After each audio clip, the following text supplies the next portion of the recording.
अनंत करुणानिधि, वात्सल्य वारिधि, सिद्धांत पारगामी, धर्म के स्वरूप को स्पष्ट दर्शाने वाले वीतराग भगवान महावीर स्वामी को भावों से वंदन। अरिहंत परमात्मा सिमंदर स्वामी भगवान को कोटि कोटि नमन। मम हृदय निवासिनी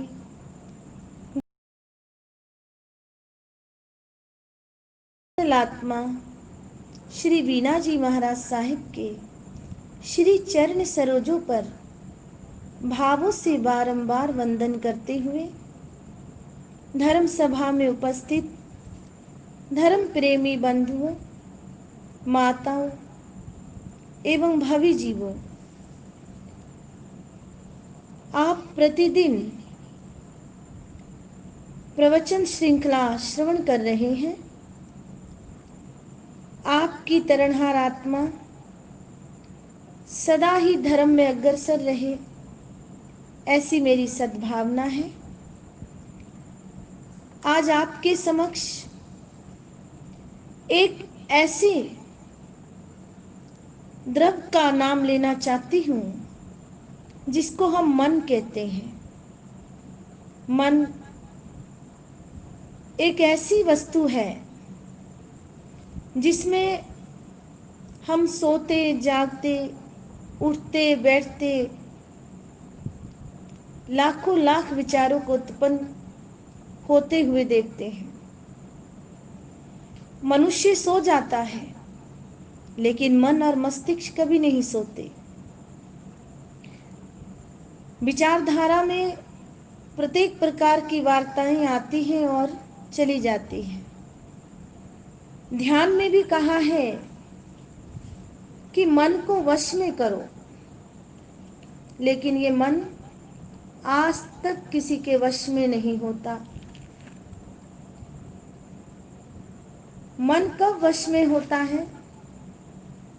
जब हम अपने भावों को सात्विक रखते हैं, अपने विचारों को कंट्रोल में रखते हैं।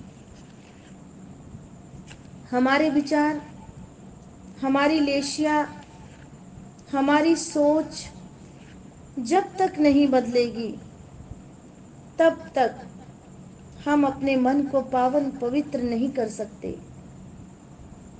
संसार में हर प्रकार की मुश्किलें आती हैं, लेकिन मन हमारा जल्दी प्रभावित हो जाता है। मन एक सरोवर है जिसमें सुख दुख की लहरें आती रहती हैं। इंसान का जन्म ही रोने से प्रारंभ होता है। गौर से सुनना, इंसान का जन्म ही रोने से प्रारंभ होता है, ऐसा महापुरुष फरमाते हैं। जीवन में सुख दुख जो मिले स्वीकार करो। 365 दिन में अगर 5 या 10 दिन दुख के आ भी गए तो प्रभु से शिकवा शिकायत क्यों करते हैं? बल्कि कहें, तूने इतने सारे मीठे फल दिए, मेरे शुभ कर्मों ने ये मीठे फल दिए, हे प्रभु आपकी कृपा है। अगर उनमें एक आधा कड़वा फल आ भी गया तो ये भी तेरा ही प्रसाद है, ये भी मेरे कर्मों का ही प्रसाद है कि तूने कड़वे और मीठे का अंतर समझाया। प्रभु, ऐसी सोच जिस रोज हम बदल लेंगे, उसी दिन से हमारे मन में जितने भी विचार आए, शुभ अशुभ, सभी पर हमारा अपना कंट्रोल होगा। अज्ञानता के कारण आज हम परंपराओं, रीति रिवाजों, संस्कृति, सभ्यता, राष्ट्रीय व अंतर्राष्ट्रीय नियमों को धर्म मान बैठे हैं। वास्तव में ये धर्म नहीं है, ये तो हमारी क्रियाओं कृत्यों का पकड़ती है, जबकि हमारा धर्म भावों विचारों को पकड़ता है। मनुष्य चाहे मन में कितने ही पाप करने के भाव बनाए, हत्याएं करने की सोचे, डकैती डालने की योजना बनाए, उसे कोई नियम, कानून, समाज, संस्कृति दोषी नहीं ठहरा सकती। किंतु धर्म ऐसे भावों करने वाले व्यक्ति को दोषी मानता है, ऐसे भावों वालों को कर्म बंधन में बांधता है। भगवान महावीर की वीतराग वाणी मनुष्य के लिए प्रसाद के समान है। यही जगत जननी व कल्याणकारी वाणी है। तीर्थंकरों ने कहा भी है कि हर आदमी धर्मात्मा बन सकता है, केवल ज्ञान व केवल दर्शन प्राप्त कर सकता है। आप में स्वयं में पावर है, स्वयं में वो शक्ति है, आपको भी ईश्वरता प्राप्त हो सकती है। इसलिए सिर्फ दिशा बदलने व मन को मोड़ने की जरूरत है। और महापुरुष फरमाते भी हैं, किस प्रकार से? चल टूर पे प्रभु जी दीरा,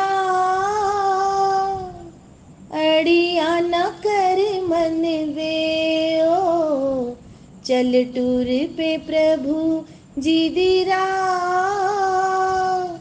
अड़िया न कर मन वे। नहीं जिंदगी दा कोई भी बसा, नहीं जिंदगी दा कोई भी बसा, अड़िया न कर मन वे हो। चल टूर पे प्रभु जी दीरा, अड़िया न कर मन वे। कहा कि चल टूर पे प्रभु जी दी राह, अड़िया ना कर वन में।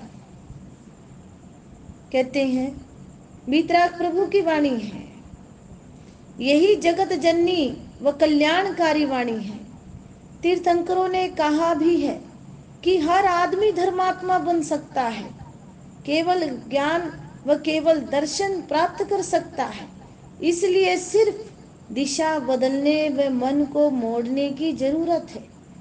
जो दृष्टि अंधकार की ओर है, दूसरी ओर है, उसे प्रकाश की ओर सही दिशा में मोड़ने की आवश्यकता है। जो अपनी दृष्टि बदल देता है, उसकी सोच चिंतन बदल जाता है, और जहाँ सोच चिंतन बदल जाता है, उसे सारा संसार ही बदला हुआ नजर आता है। इसलिए सभी महापुरुषों ने बार बार यही उद्घोष किया है कि हम किस स्थिति में हैं, कहाँ हैं, कौन सी दशा में हैं, इसे पहले समझें। हम पारिवारिक वातावरण में जीते हैं, सामाजिक कायदे कानून के अंदर जीते हैं, राष्ट्रीय व अंतर्राष्ट्रीय कानून में बंध कर जीते हैं, संस्कृति सभ्यता के अंतर्गत जीते हैं। ये हमारे जीने के तौर तरीके हैं। इसके दायरे में भी व्यक्ति को जागृत होकर जीना चाहिए, अंतर आत्मा से जागृत होकर उसे समझना चाहिए। जो रीति रिवाज परंपरा कानून है, हमारी क्रिया कृतियों को पकड़ते हैं। यदि हमारी क्रिया गलत है, परिवार समाज नियम कानून हमें पकड़ सकते हैं, किंतु हमारी आंखों के मन के भावों को नहीं पकड़ सकते हैं। मन से सोचकर हम चाहे कितनी हत्याएं काल सूर्य कसाई की तरह करके रस ले, आनंद लें, कल्पना से हम कितने ही दुष्कर्म क्यों ना करें, किसी पर पत्थर हथियार तलवार क्यों ना बरसाएं, हमें कोई नियम कानून दोषी नहीं ठहरा सकता। कहीं की पुलिस भी पकड़ सकती नहीं। हमारी संस्कृति परंपरा परिवार के नियमों को ही धर्म मानकर चलते हैं, किंतु अद्भुत बात यह है कि धर्म हमारे क्रिया कृतियों को नहीं, विचार भाव को, मन को पकड़ता है। मनुष्य अपनी अपनी सोच में स्वतंत्र है, वे कुछ भी सोच सकता है। जो जैसा सोचता है उसे आगे चलकर उसका कृत्य भी वैसा ही होता है, परिणाम भी वैसा ही होता है। इसलिए धर्म जो हिंसा करने की सोचता है, हत्या करने की योजना बनाता है, उसे भी अधार्मिक मानता है। धर्म उसको अधार्मिक मानता है। जो हत्या करने की सोचे, हिंसा करने की सोचे, योजनाएं बनाए गलत, उसे धर्म अधार्मिक मानता है, पापी मानता है। हमारे तीर्थंकर देवों का तो यहाँ तक कहना है, ऐसे केवल पूरे भाव बनाने वाले ही नरक में जाते हैं, निकृष्ट स्थानों को प्राप्त करते हैं। जैसे तेंदुल मत्स्य ने मगरमच्छ को आंखों की भौं पर बैठे बैठे ही 7वीं नरक का बंद कर लिया था। आपने बहुत बार सुना है इस प्रसंग को, तो दोहराना चाहूंगी, गौर से सुने। प्रसंग इस प्रकार से है कि समुद्र में बहुत बड़ा मगरमच्छ था। समुद्र में बहुत बड़ा मगरमच्छ था। मगरमच्छ जब श्वास लेता तो उसके मुंह में पानी घुस जाता, और श्वास छोड़ता तो मुंह से पानी बाहर आ जाता। पानी के साथ बहुत सारी मछलियां भी प्रवेश कर जाती, और श्वास छोड़ने पर मछलियां जिंदी ही बाहर आ जाती। वे तेंदुल मत्स्य मगरमच्छ की भौं पर यानी आईब्रो पर बैठा बैठा सोचने लगा कि इसके स्थान पर अगर मैं होता, इस मगरमच्छ के स्थान पर अगर मैं होता, तो एक भी मछली को जिंदा बाहर नहीं निकलने देता। देखिए कैसी भावना थी उस तेंदुल मच्छ की। मैं सबको ही खा जाता, ऐसा वो सोच रहा है। तेंदुल मत्स्य का जोर तो कुछ चलता नहीं, क्योंकि यह चावल के आकार का छोटा सा प्राणी होता है। चावल जितना ही होने के कारण उसका नाम तेंदुल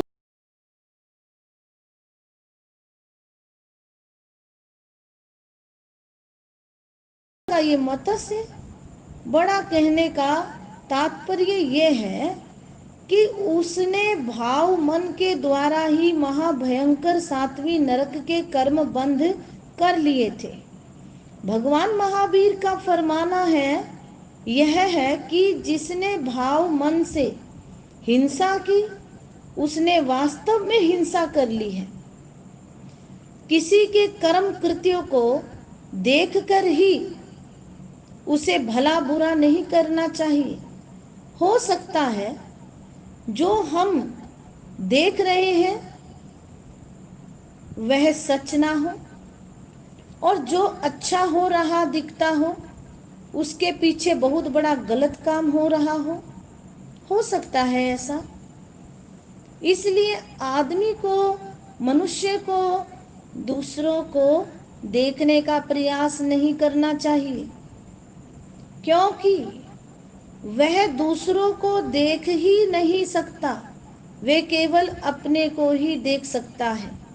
मनुष्य को अपने कर्म की चिंता करनी चाहिए। अपने ही कर्मों की चिंता यदि होगी तो जाकर के हम स्वयं को देख सकते हैं, दूसरों की नहीं। उसका कर्म वह जाने, तुम उसकी चिंता मत करो। वे अपना कृत्य कर रहा है, कार्य कर रहा है, वह अपना कर्म कर रहा है।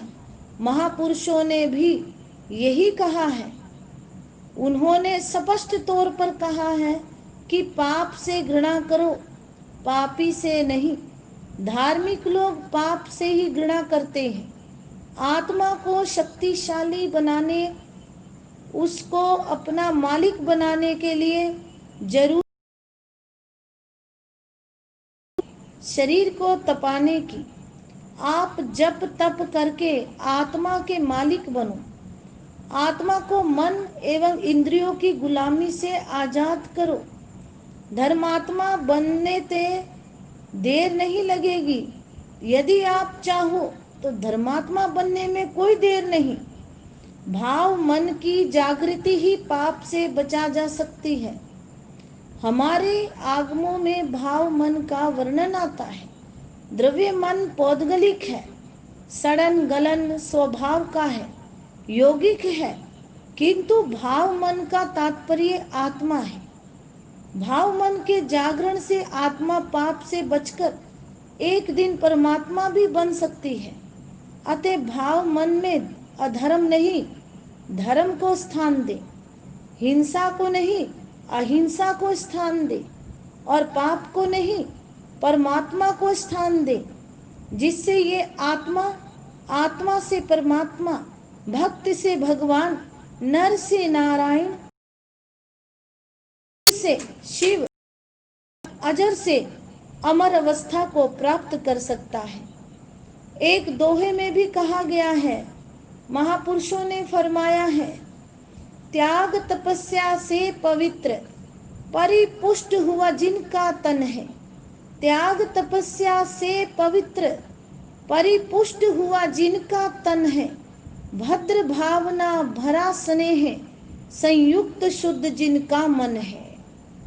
मैं कौन हूँ, कहाँ से आया हूँ, मेरे क्या कर्तव्य है, मैं जन्म जरा और मृत्यु से किस प्रकार छुटकारा पा सकता हूँ, इसका गंभीरता पूर्वक विचार एवं चिंतन करने से शुभ भावों का उदय होगा। धर्म प्रेमी बंधुओं, हे भवि जीवो, आप सभी अपने अपने घर बैठे अब इस 2020 के चातुर्मास में प्रवचन श्रवण कर रहे हैं। और यहाँ जो भी मेरे भाई बहन बैठे हैं, सभी धार्मिक आत्माएं जो यहाँ बैठी हैं, आध्यात्मिक क्षेत्र और अपनी धर्म की आत्मा की पाठशाला में जो बैठे हैं, वे एक बार चिंतन करें। चिंतन करने से शुभ भावों का उदय होगा। आप अंतर्मुखी सम्यक दृष्टि साधक बनेंगे, जिससे आप अपने जीवन का लक्ष्य प्राप्त कर सकेंगे। तो आज मैं आपसे यही कहना चाहूंगी कि जब तक हम अपने मन को और अपने मन के विचारों को अपने हिस्से में कंट्रोल में नहीं करेंगे, तब तक हमारा ये मन कभी यहाँ कभी वहाँ भटकता ही रहेगा। शांति इंसान को तब मिलती है जब वो अपने मन को अपने वश में रखता है। शांति कहीं बाहर नहीं होती, आपके मन के दरवाजे के अंदर ही होती है। समाज को शांति की जरूरत है और व्यक्ति को क्रांति की। महावीर का चारित्र ऐसा है जिसमें समाज को शांति और व्यक्ति को क्रांति मिलती है। महापुरुषों ने फरमाई है ये बात। भगवान महावीर शांति और क्रांति दोनों के सूत्रधार हैं, और आज क्रांति के बिना शांति आना संभव नहीं है। इसलिए आज हर एक हरित क्रांति की संख्या जरूरत है। धर्म दुनिया की सबसे बड़ी क्रांति है। गौर से सुने, धर्म दुनिया की सबसे बड़ी क्रांति है, और मैं इस धर्म के पथ की एक छोटी सी पथिका हूं। एक साधु क्रांति को आपके हृदय में उड़ेलना चाहती हूं, और अरिहंत परमात्मा की ये वाणी जो आप श्रवण कर रहे हैं, आई होप कि आप इस वाणी को अपने हृदय में स्थान देंगे, परमात्मा की भक्ति करेंगे, सद्विचारों को अपने हृदय में स्थान दे करके कल्याण के मार्ग को प्रशस्त करेंगे। ऐसी मेरी सद्भावना आप सभी के लिए है। जय आत्म, जय आत्म, जय आत्म।